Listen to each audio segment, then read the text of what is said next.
또 앞에 여기 워십 친구들 따라하면서 찬양하겠습니다. 좀 이동하고 오겠습니다.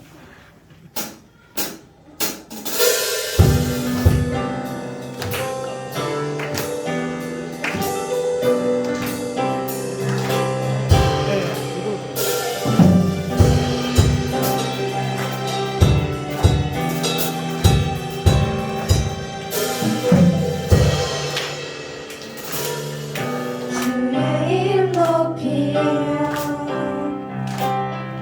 주를 찬양하나이다. 나를 구하러 오신 주를 기뻐하나이다.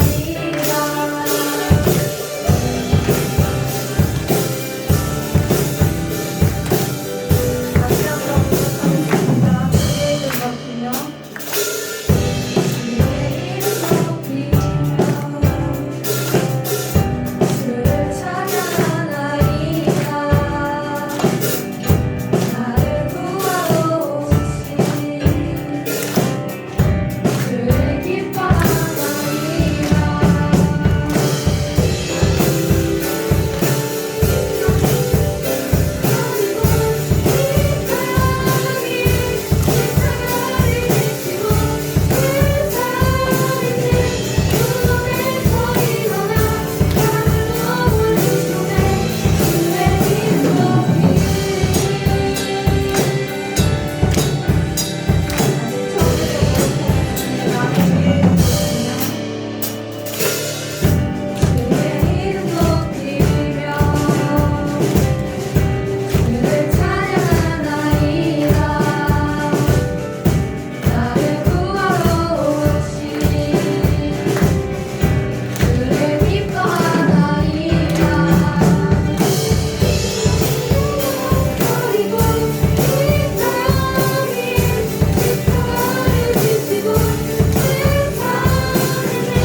피난처 되시고 우리 요새 되신 하나님을 찬양하겠습니다.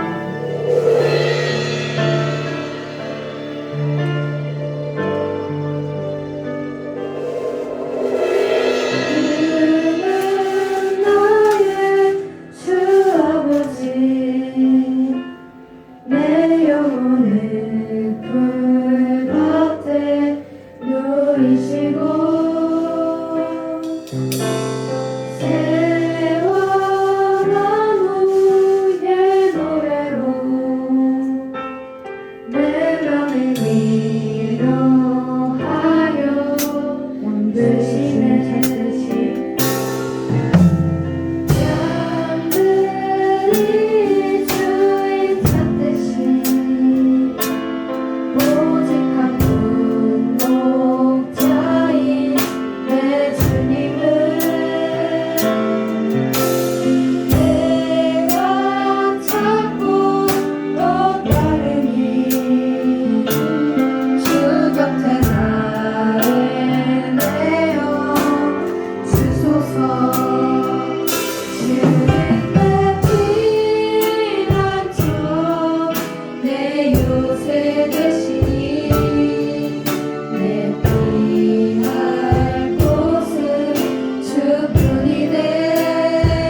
우리의 생각보다 보고 우리 이웃을 되시는 하나님을 믿으십니까? 우리가 이 시간 그 하나님께 기도하시겠습니다.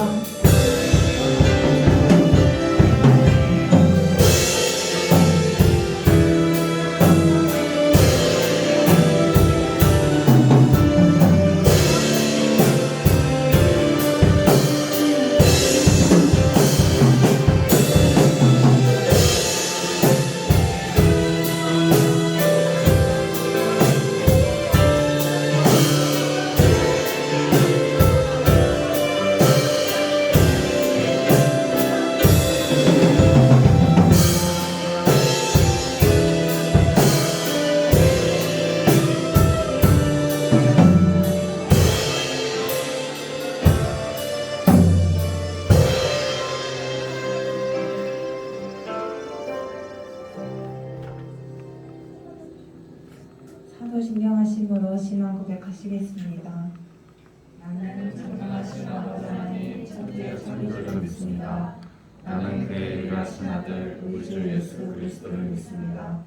그는 성령으로 잉태되어 동정녀 마리아에게서 나시고 본디오 빌라도에게 고난을 받아 십자가에 못 박혀 죽으시고 장사된 지 사흘 만에 죽은 자 가운데서 다시 살아나셨으며 하늘에 오르시어 전능하신 아버지 하나님 우편에 앉아 계시다가 거기로부터 살아있는 자와 죽은 자를 심판하러 오십니다.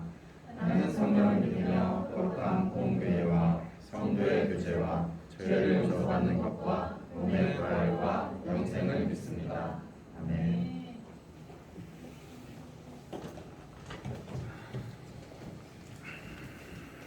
사랑의 하나님, 오늘도 예배 자리에 올 수 있게 해주셔서 감사합니다. 한 주간 동안 잘못한 게 있다면 용서해 주시고 다시 반복하지 않도록 해주세요. 요즘 코로나 확진자가 많이 생기는데 더 이상 늘어나지 않고 조금씩 회복될 수 있도록 도와주세요. 오늘 목사님 설교하실 때 집중해서 들을 수 있도록 도와주시고 일주일 동안도 말씀 안에서 살아갈 수 있도록 인도해 주세요. 예수님의 이름으로 기도드립니다. 아멘.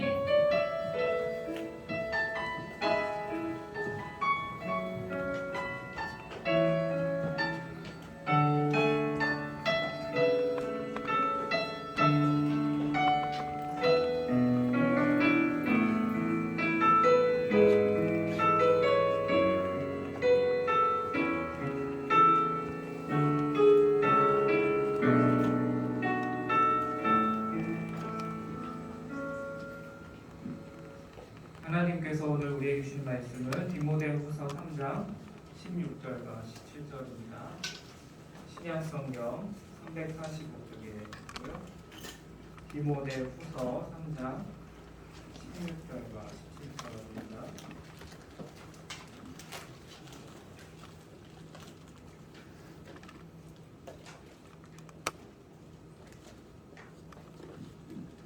한 목소리로 함께 읽도록 하겠습니다. 시작.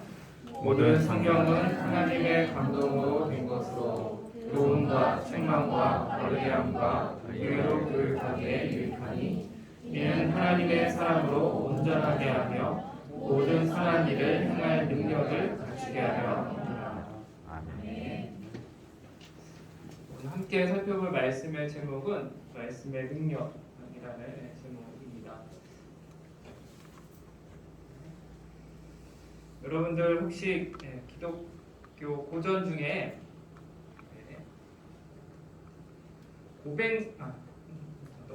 고백록이라는 책인데 혹시 읽어보거나 들어본 적 혹시 있나요?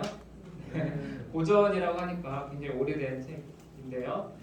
자, 이 책에서 내용 얘기하는 고백이라는 것은 자기가 좋아하는 이성 친구에게 좋아한다고 고백하는 것이 아니라 자기가 잘못을 했을 때 하나님 앞에 용서를 구하고 회개하는 것을 보통 고백이라고 합니다. 그런 내용들을 기록한 책이 이제 고백록인데요. 이 고백록을 쓴 사람이 여기 나와 있는 것처럼 성 어거스틴입니다. 이 어거스틴이라는 이름 앞에 성이 붙어 있다는 것은 이 사람이 되게 훌륭한 성자라는 겁니다. 그래서 기독교에 보면 여러 명의 성자들이 있는데 그 중에 한 분이 어거스틴이라는 분입니다. 자, 그런데 이분이 어렸을 때부터 그렇게 성자였던 것은 아니에요. 어렸을 때는 오히려 성자와는 전혀 반대의 삶을 살았습니다. 자, 어거스틴이 그 354년, 지금부터 굉장히 오래됐죠. 354년에 태어났고요. 그분을 이제 그려놓은 그림인데요. 그 354년에 북아프리카에 있는 알제리에서 태어났습니다. 네, 이 어거스틴의 어머니가 모니카였는데 이 모니카는 굉장히 하나님을 열심히 잘 믿는 사람이었어요. 그래서 자기 아들도 자기처럼 열심히 하나님을 잘 믿기를 원했는데 그렇지를 않았어요. 오히려 이 어거스틴은 이단, 하나님이 아닌 다른 이단 종교에 심취해 있었고요. 그다음 17살에 우리나라 나이로 이제 고등학교 1학년이잖아요. 17살 때 자기가 좋아하는 여성과 함께 이제 동거하면서 아들까지도 낳았던 그런 사람이었습니다. 그러다 보니까 어머니가 이 어거스틴을 보면서 아들을 보면서 굉장히 많이 걱정을 했죠. 자, 그러던 어느 날 이 어거스틴이 이탈리아에 있는 밀라노 이제 뭐 패션으로 굉장히 유명한 도시인데 그 예전에 밀라노의 한 정원에 있었는데 그 정원에서 이렇게 있었는데 갑자기 이상한 그 노랫소리, 아이의 노랫소리가 들려오기 시작하는 거예요. 근데 노랫소리가 어떤 그 가사였냐면 집어 읽어라 이런 노랫소리가 들려오기 시작하는 거예요. 너무나도 이제 신기해서 이거는 단순히 아이들의 노랫소리가 아닌 것 같다. 하나님께서 나에게 말씀하신 것 같아. 그래서 이 어거스틴이 바로 자기 그 방으로 들어가서 어머니의 성경책이 있었거든요. 책상 위에 있던 어머니의 성경책을 바로 폈어요. 집어 읽어라. 말씀처럼 집어 읽어서 딱 폈더니 어디가 나왔느냐? 바로 로마서 13장 13절과 14절이 나왔어요. 함께 읽어볼까요? 함께 읽겠습니다. 시작. 낮에와 같이 단정히 행하고 방탕하거나 술 취하지 말며 음란하거나 호색하지 말며 다투거나 시기하지 말고 오직 주 예수 그리스도로 옷 입고 정욕을 위하여 육신의 일을 범하지 말라. 아멘. 자, 오거스틴이 이 말씀을 딱 읽었을 때 이 말씀이 정말 나를 위한 말씀이네 라는 생각이 들기 시작했던 거예요. 자기가 얼마나 이렇게 방탕하게 살고 있었어요. 그런데 하나님께서 이렇게 말씀하시는 거예요. 방탕하거나 술 취하지 말며 음란하거나 호색하지 말며 다 자기가 이렇게 살았거든요. 그렇구나. 하나님께서 지금 나에게 이 말씀을 통해서 말씀하고 계시는구나. 그러면서 이 말씀처럼 정말로 새롭게 변화가 되어서 예수 그리스도로 옷 입고 새로운 사람으로 변화가 되었습니다. 그래서 나중에 훌륭한 일을 많이 하고 굉장히 유명한 신학들도 많이 정립을 해서 기독교의 성자로 굉장히 추앙을 받는 사람입니다. 자, 이렇게 어떤 사람이 방탕한 삶을 살다가 갑자기 변화되는 거 쉬운 일일까요? 어려운 일일까요? 네, 어려운 일이죠. 그렇죠? 사람이 변화된다는 것은 정말 어려운 일입니다. 특별히 어떤 범죄자들이 처벌을 받은 후에도 계속 그 잘못을 하는 경우가 있어요. 우리 이제 아마 인터넷을 보신 친구들도 있을 텐데 성범죄자들이 이제 전자발찌를 하고 있잖아요. 근데 최근에 어떤 사람이 그 전자발찌를 끊고 가가지고 사람도 이렇게 죽이는 그런 끔찍한 일들을 저질렀습니다. 자, 그 전자발찌를 채워놓은 이유는 당신이 만약 다시 똑같은 범죄를 하게 된다면 더 큰 처벌을 받게 됩니다. 일종의 그런 경고로서 발찌를 채워놨던 것인데 분명히 자기는 잘못한 일을 계속하게 되면 더 큰 처벌을 받을 것을 알면서도 그 유혹에 이기지 못해서 죄를 저지른 것이라고 할 수가 있겠죠. 그만큼 사람이 변화되는 것은 쉬운 일이 아니에요. 잘못을 했다고 내가 처벌을 받고 교도소에 갔다 온다고 해서 그 사람이 정말로 변화되는 것이냐? 그것은 전혀 별개의 문제입니다. 특별히 좋게 변화되는 것, 좋은 방향으로 변화되는 것은 너무나도 힘든 일입니다.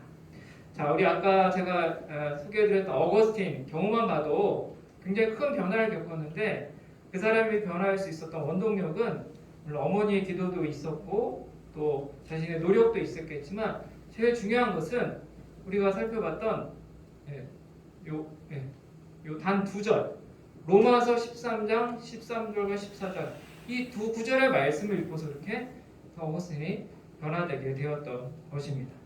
조금 더 정확하게 말하자면 이 말씀을 통해서 어거스틴에게 말씀하셨다. 이 말씀을 통해서 감동을 주셨던 하나님께서 이 어거스틴이라는 사람을 변화시켜 주셨던 것이죠. 그래서 사람들이 이 어거스틴이 변한 모습을 보고 굉장히 충격을 받기도 하고, 아, 사람이 저렇게 변할 수도 있구나, 예수님 믿음이 저렇게 변하겠구나 라고 많이 보면서 이 어거스틴을 통해서 많은 사람들이 예수님을 믿게 되었습니다. 자, 여러분에게 한 가지 질문을 하고 싶은데요. 여러분에게 성경이란 무엇입니까? 여러분 앞에 성경책이 있는 우리 친구들도 있고 또 없는 친구들도 있는데요. 자, 누군가에게는 집에 잘 모셔놨다가 이제 주일날 한번 이제 엄마 아빠가 이제 가지고 가라고 하니까 가지고 오는 그냥 책일 수도 있겠지요. 그리고 읽어보니까 나하고는 별로 상관이 없는, 재미없는 따분한 책이라고 여러분 생각할 수도 있을 것 같습니다. 자, 그런데 이 성경은 그냥 책이 아닙니다. 이 성경책은 하나님의 말씀이 기록되어 있는 책입니다. 그리고 하나님께서는 이 성경을 왜 우리에게 주셨느냐? 이 성경 말씀을 통해서 우리에게 말씀하시기 원하시는 거예요. 그러면 무슨 말씀을 하기 원하실까요? 자, 크게 세 가지가 있는데요. 첫 번째로는 제일 중요한 것은 사람이 어떻게 죄에서 자유함을 얻고 예수님을 믿고 구원받아서 저 천국 하나님의 나라에서 영원한 생명을 얻을 수 있는지, 이 구원과 생명에 대해서, 영생에 대해서 이 성경의 말씀을 통해서 우리에게 말씀하고 계세요. 이 구원과 영생에 대해서는 다른 어느 책에서도 이야기를 하지 않습니다. 자, 그런데 우리가 성경을 읽다 보면 이런 내용이 성경에도 나오네라는 그런 내용들도 나오고 있어요. 예를 들면 가인과 아벨이라는 인류 최초의 형제가 있었는데, 가인이 동생 아벨을 질투를 해서 어느 날 죽이게 되죠. 어떻게 형이 동생을 이렇게 죽일 수가 있어요? 굉장히 끔찍한 내용이죠. 또 이런 내용도 나옵니다. 야곱에게 12명의 아들이 있었는데 그 중에 11번째 아들이었던 요셉이 너무나도 아빠의 사랑을 많이 받으니까 나머지 형제들이 요셉을 너무 시기해 질투해서 돈을 받고 팔아 넘겨요. 인신매매가 나오고 있는 거죠, 성경책에. 또한 여러분 한 번쯤 들어봤을 텐데요. 다윗 왕, 굉장히 훌륭하고 위대한 왕인데요. 이 다윗 왕이 자기가 가진 힘으로 다른 사람의 아내를 억지로 빼앗아 삼습니다. 그런 여러 가지 내용들, 참 입에 담기도 힘든 그런 내용들이 나온 걸 보면서 왜 하나님께서 성경에 이런 인물들의 내용까지 적어 놓으셨을까 우리가 궁금해할 수 있는데요. 그것은 그 사람들이, 그렇게 잘못됐던 사람들이 어떻게 이 말씀을 통해서 변화되는지, 자기의 잘못을 회개하고 어떻게 하나님의 사람으로 성장하고 성숙해 가는지를 보여주시기 위해서 이 말씀을 기록했습니다.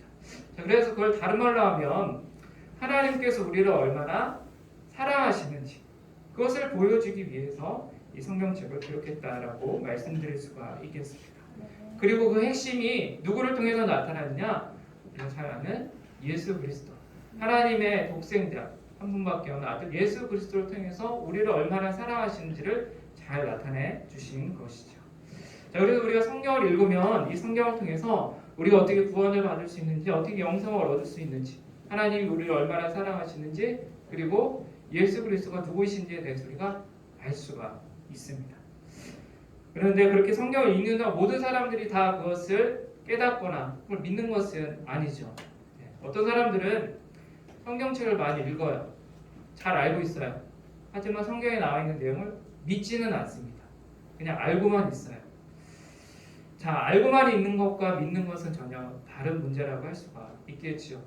그래서 우리에게 필요한 것은, 성경 말씀을 읽을 때 필요한 것은 지식이 아니라 바로 믿음입니다. 이 하나님의 말씀이, 이 성경이 나를 사랑하시는 하나님께서 나에게 하신 말씀이구나. 그렇지, 내가 아직은 잘 모르지만 이 말씀 성경을 읽으면 하나님께서 나를 얼마나 사랑하신지 나도 알게 될 거야. 그리고 그 하나님의 말씀을 통해서 변화될 거야 라는 이러한 믿음을 가지고 읽게 된다면 하나님께서 여러분들에게 그런 믿음도 주시고 또 여러분들에게 귀한 성숙과 변화의 은혜를 주실 것입니다.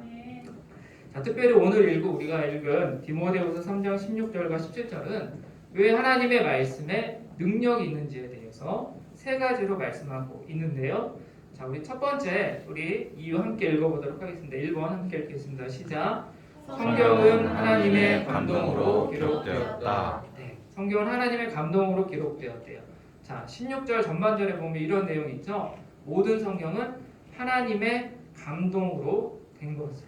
자, 감동이란 말 다른 말은 이제 영감이기도 한데요. 자, 우리가 어떤 음악을 듣거나 아니면 어떤 그림을 볼 때 영감이 떠올라 라는 말을 많이 하죠. 또 감동을 받는다 이런 말을 많이 합니다. 여러분들 교과서나 문제집 보면서 그거 보면서 나 감동받았어, 영감받았어 라고 이야기하나요?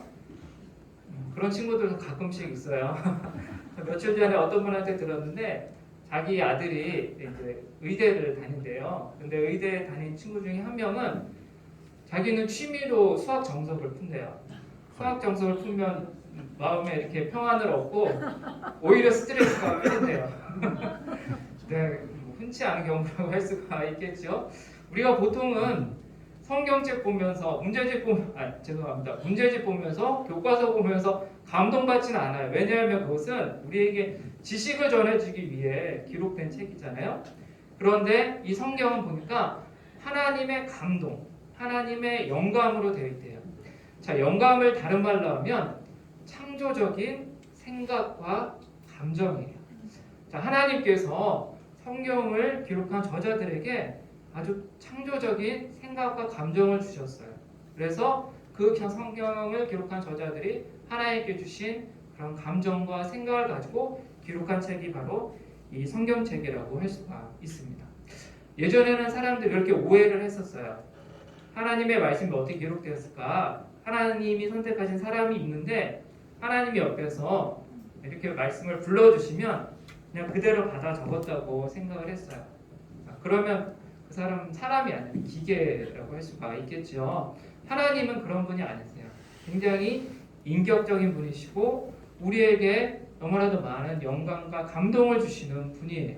그렇게 성경의 저자들을 통해서 하나님의 감동으로 기록된 이 말씀을 우리가 읽을 때 감동으로 적혀져 있는 그 하나님의 감동, 영감을 우리도 받을 수 있다라는 것입니다. 그렇게 감동을 받을 때 이 말씀을 통해서 우리가 변화될 수가 있는 것입니다. 자, 두 번째, 말씀의 능력이 있느냐? 오늘 말씀을 통해서 보니까 자, 2번 같이 읽어볼 거예요. 함께 읽겠습니다. 시작. 교훈과 책망과 바르게 함과 의로 교육하기에 유익하다.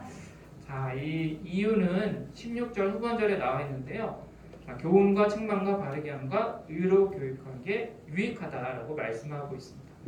자, 성경책은 기본적으로 우리의 믿음을 위해서 하나님의 감동을 기록된 책이지만 또 한편으로는 교육을 위해서도 굉장히 유익한 책이라고 말씀을 하고 있습니다. 그럼 어떤 교육을 위해서 유익합니까? 여기 나와 있는 것처럼 교훈, 어떤 것이 올바른 삶인지, 또 책망이라는 것은 잘못할 때 꾸짖는 것을 이야기를 하잖아요. 우리가 언제나 어떻게 다 하나님 말씀대로 살 수가 있겠어요. 때로는 죄를 지으면서 살아갈 때 이 말씀을 읽으면 내가 하는 행동이 잘못된 행동이지 라고 우리가 하나님의 책망을 듣고 변화될 수가 있는 것이죠. 그리고 바르게 함과 의, 마찬가지예요. 둘 다 어떻게 하면 내가 하나님의 자녀로서 이 땅 가운데서 올바른 살아갈 수 있을지를 알려주는 책. 그렇기 때문에 우리가 성경을 읽으면 변화될 수 있다는 거죠. 특별히 많은 경우는 아니지만 가끔씩 보면 그런 큰 죄를 지었던 분들이 교도소 가서 거기서 하나님의 말씀, 이 성경책을 읽고 또 전도를 받아서 정말 변화된 삶을 살아가시는 분들이 있어요. 자, 그런 분들이 왜 변화가 되었느냐? 이 말씀을 통해서 자기가 예전에 지었던 죄가 얼마나 끔찍한 일인지, 얼마나 잘못인지를 깨닫는 거예요. 그리고 내가 하나님의 자녀로서 살아가려면 그런 일들을 저지르면 안 되겠구나 라고 생각을 하고서 변화된 삶을 살 수 있는 것입니다. 자, 마지막 세 번째, 말씀의 능력이 있는 이유 함께 우리 세 번째 읽어보도록 하겠습니다. 시작. 우리를 온전하게 하고 선한 일을 할 수 있는 능력을 갖추도록 한다. 자, 이 이유는 17절에 나와 있는데요. 이는 하나님의 사람으로 온전하게 하며 모든 선한 일을 행할 능력을 갖추게 하려 합니다. 하나님의 사람은 하나님을 믿는 사람이에요. 여기는 여러분들 다 하나님의 사람이에요. 하나님께서 선택하시고 하나님께서 사랑하시는 사람인데 우리가 온전하게 되는 비법, 그 방법은 무엇이냐? 바로 하나님의 말씀에 있다는 것이죠.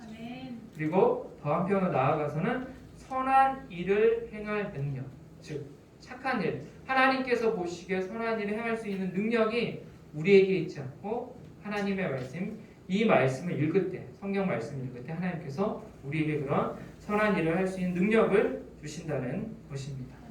자, 그래서 이 세 가지 우리 말씀을 통해서 오늘 함께 살펴보았었는데요.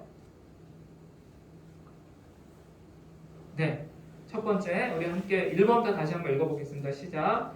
성경은 하나님의 감동으로 기록되었다. 교훈과 책망과 바르게 함과 의로 교육하기에 유익하다. 우리를 온전하게 하고 선한 일을 할 수 있는 능력을 갖추도록 한다. 이 세 가지 말씀에 따라서 여러분들 이 하나님의 말씀에 능력이 있다는 사실을 믿고 말씀을 읽어가는 여러분이 되시길 바랍니다. 말씀을 마치기 전에 우리 좀 소개할 분들이 있습니다.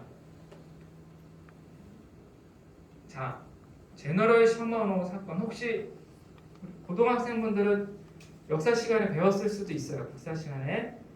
자, 1866년이면 언제입니까?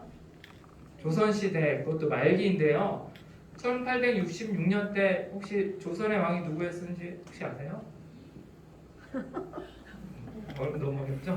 고종이라는 사람인데요. 고종의 아버지가 누구였느냐? 흥선대원군이라는 아주 유명한 사람이 있어요. 이 흥선대원군이 자기 어린 아들을 대신해서 왕을 조선을 다스릴 때 내세웠던 정책이 다른 나라들이 왔을 때 우리 함께 무역하자. 오늘날처럼 모든 항구나 모든 도시를 개방해서 무역하자라고 했을 때 아니야, 우리 조선을 개방하지 않을 거야 하고서 국권이 잠궜어요. 그래서 그 정책을 뭐라고 합니까? 쇄국 정책이라고 이야기를 해요. 자, 그 당시에 그렇게 쇄국 정책을 펼칠 당시에 1866년에 미국의 제너럴 셔먼호라는 하나의 이 상선 무역을 하는 배가 우리나라 대동강에 왔습니다. 대동강은 지금 북한에 있어요. 그 평양 근처에 와서 대동강에 와서 자, 우리는 미국 사람인데 조선 사람들 우리와 함께 무역합시다 라고 이야기를 했어요. 그런데 이 당시 아까 말씀드린 것처럼 쇄국 정책을 펼칠 때였기 때문에 조선의 사람들은 아니요, 우리는 당신들과 무역하지 않겠습니다 라고 이야기를 했었어요. 그러자 이 제너럴 셔먼호에서 뭐 대포도 쏘고 총도 쏘고 하면서 사람들을 죽이자 우리 조선도 가만히 있지 않았겠죠. 그래서 결국 이 제너럴 셔먼호를 불태우게 되었고요. 배가 불에 붙게 되자 거기 안에 있던 선원들이 이제 바다로 막 뛰쳐나왔던 것이죠. 그럴 때 밖에 기다려있던 조선의 병사들이 이 뛰쳐나왔던 선원들을 다 이제 죽이게 되면서 결국 이 제너럴 셔먼호 때문에 1871년에 신미양요라는 것이 일어나게 됩니다. 자, 뭐 머리 아프게 하지만 그런 것들은 다 기억하실 필요가 없고요. 자, 근데 제너럴 셔먼호에 누가 타고 있었느냐? 선원도 타고 있었지만 아주 중요한 분이 타고 있었어요. 자, 가운데 보시면 R.J. 토마스라고 돼 있잖아요. 자, 이분 목사님이셨어요. 네, 언제 태어났습니까? 1840년에 태어나서 그 제너럴 셔먼호 왔을 때 당시가 1866년. 27살의 나이에 우리 조선으로 오시게 되었던 거예요. 여러분들보다 한 10살 정도 더 많으신 그런 목사님이었죠. 자, 이분이 왜 이 배에 타고 있었느냐? 원래 이분이 영국 출신인데요. 조선의 어떤 선교를 꿈꾸기 위해서 파송을 받아서 중국에서 조선에 우리나라에 오시려고 선교하기 위해 오시려고 준비하고 있었어요. 그러다가 이 제너럴 셔먼호가 조선으로 간다는 소식을 듣고 아, 내가 저 배에 타서 조선에 가서 하나님의 말씀을 전해야겠구나, 선교를 해야겠구나 생각해서 이 배를 타고 왔던 거예요. 그런데 안타깝게도 이 배가 불에 타게 되면서 이분도 같이 선원들과 함께 배 밖으로 뛰어나가서 바다에 빠지게 되었죠. 그런데 하필이면 그 앞에 누가 있었느냐?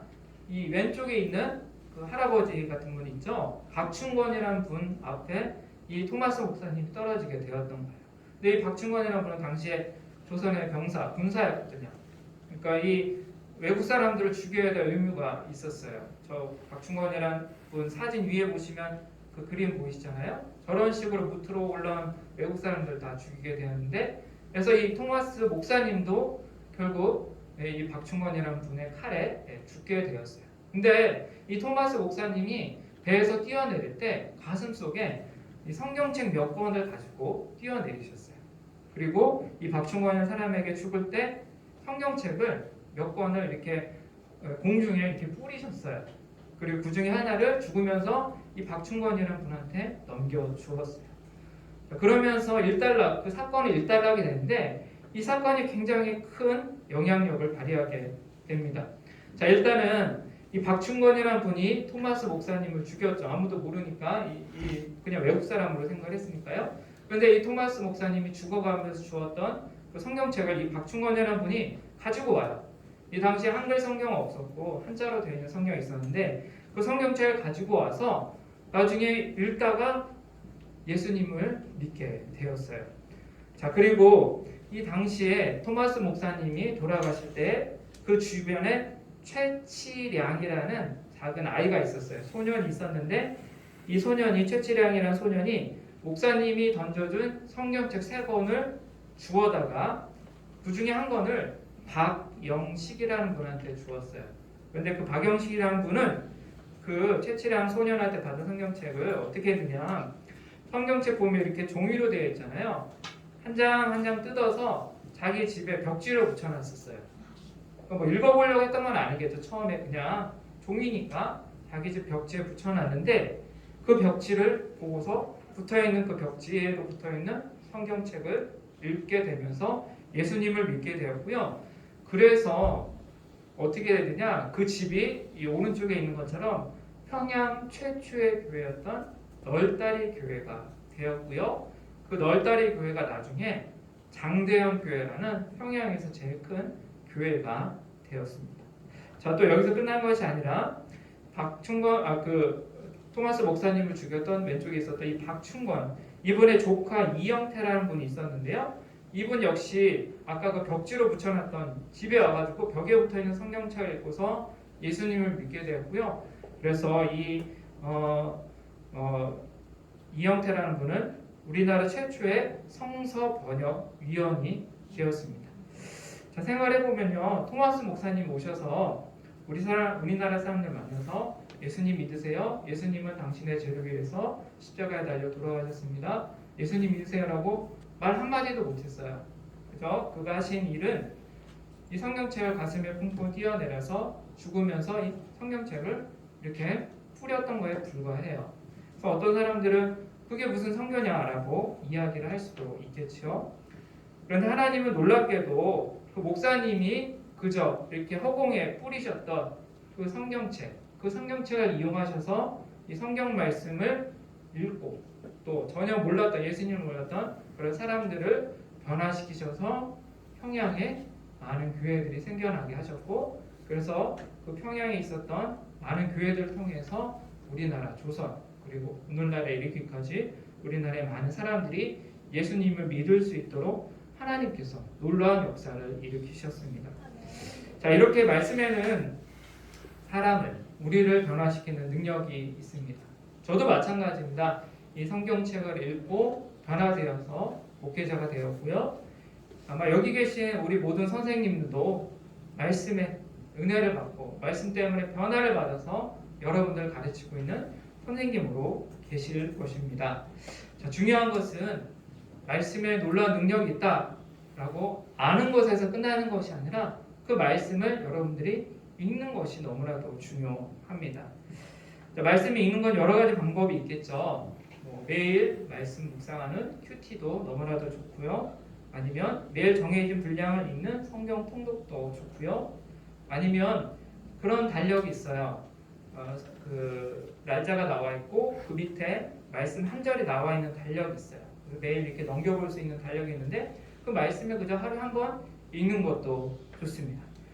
그것도 정 힘들면 적어도 일주일에 한 번, 딱 이 주일 예배 이 시간만큼 하나님의 말씀을 읽고 하나님의 말씀을 들을 때 정말 이 말씀을 통해서 하나님께서 나를 변화시키겠구나라는 기대하는 마음으로 믿음으로 말씀을 잘 읽고 들으신다면 하나님께서 이러한 사람들을 변화시키셔서 우리나라 교회를 이렇게 성장하게 하신 것처럼 또 여러분들 한 사람 한 사람을 변화시키셔서 우리나라가 하나님을 잘 믿는 또 하나님의 도구로 사용되는 나라로 세워가실 것입니다.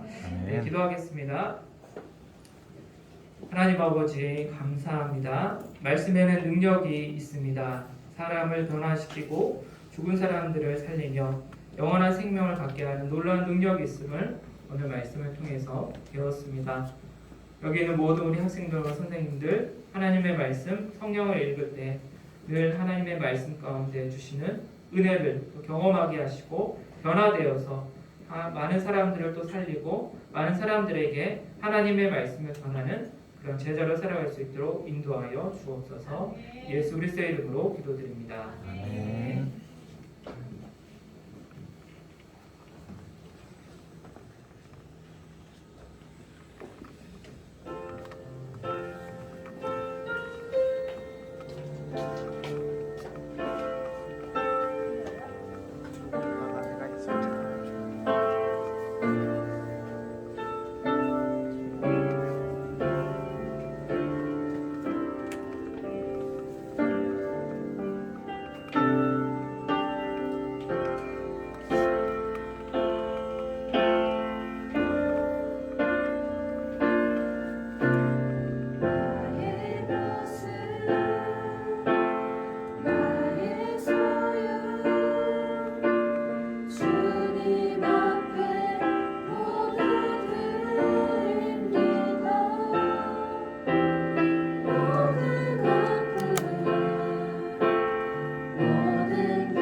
기도하시겠습니다.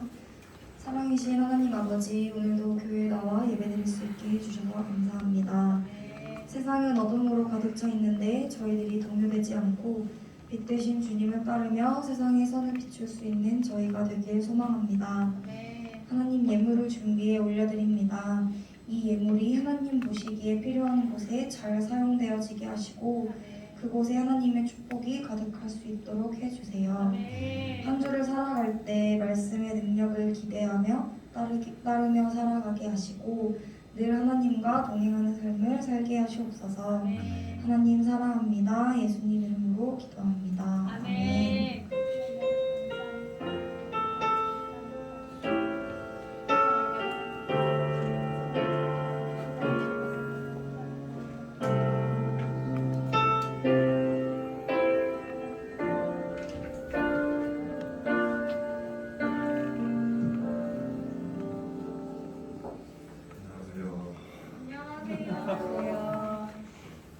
후반기 새내기 학교가 시작되는데 중3 친구들은 새해 받지 못한 사람 있으면 선생님들한테 신청해 주시고 찬양팀을 구직 중이에요.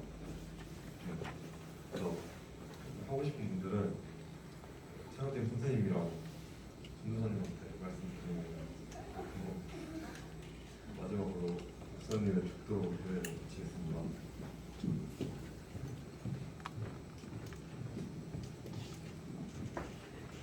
이제는 우리 주 예수 그리스도의 은혜와 하나님의 사랑과 성령의 교통하심이 말씀의 능력이 있음을 믿고 말씀대로 변화되기로 결단하는 우리 모든 청소년부 학생들과 선생님들 머리 위에 이제로부터 영원까지 함께 하시기를 간절히 축원하옵나이다.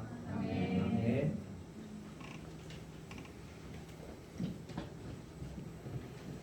반별명은 반별은 모임 진행해주세요. 그리고 선생님들께서는 저 하반기 새해자를 꼭 확인해 주시면 감사하겠습니다. 중학교 3학년 친구들은 모임 대상이고요. 고등학생 친구들 중에서 아직 세례받지 않은 친구들 있으면 반 선생님들께서 확인해 주셔서 오늘까지 저희가 알려주시면 감사하겠습니다. 신청서는 다음 주부터 배포입니다. 오늘은 대략 어느 정도 인원이 되는지 확인하기 위함이니까 선생님들께서 아이들에게 물어서 세례받는 아이들로 확인 부탁드리겠습니다. 그럼 반별 모임 진행해 주세요. 감사합니다.